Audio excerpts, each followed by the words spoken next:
Ó, vamos falar sobre um perigo que está à nossa volta o tempo todo? As pessoas que do nada dão aquela apagada. É o chamado mal súbito, isso pode acontecer.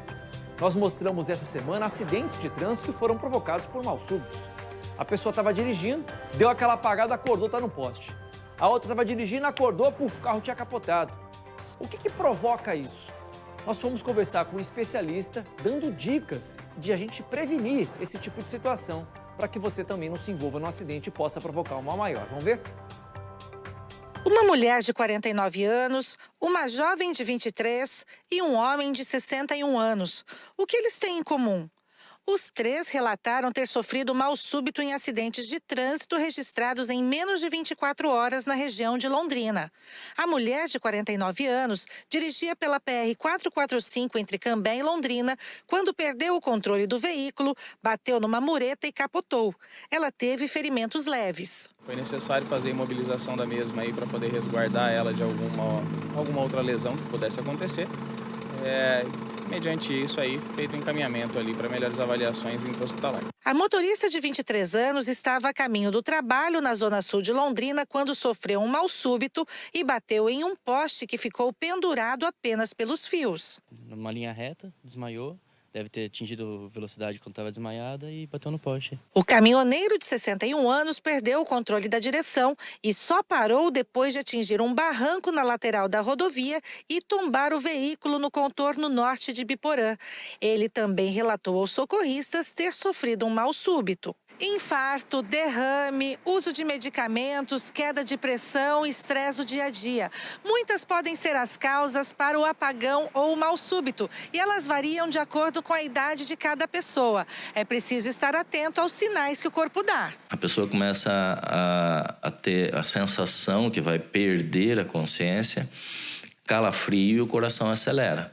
Então ela tem a pré-síncope, que a gente chama, ou pré-desmaio, né? Essa situação de pré é possível você estacionar o automóvel, né? E se você tiver a condição de deitar e levantar a perna, aborta o quadro. O cardiologista Ricardo Rodrigues explica que apenas uma pequena parcela da população sofre de mal súbito e que muitas vezes isso termina em morte. O médico explicou que quando o motorista sofre um infarto, a dor permanece após o acidente. Quando o paciente ele está numa situação de estresse, que pode ser um trânsito, por exemplo, e ele infarta.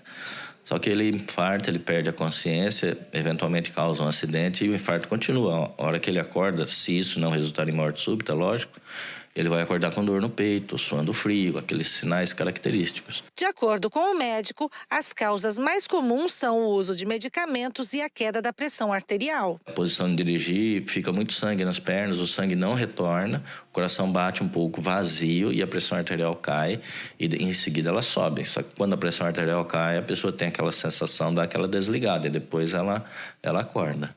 E por último, não é tão frequente, mas derrame, né? Particularmente, se for em jovem, é o que a gente chama de AVCH, uma ruptura do aneurisma, por exemplo. Se for uma pessoa mais idosa, é aquele derrame seco, que é o que a gente chama de isquêmico.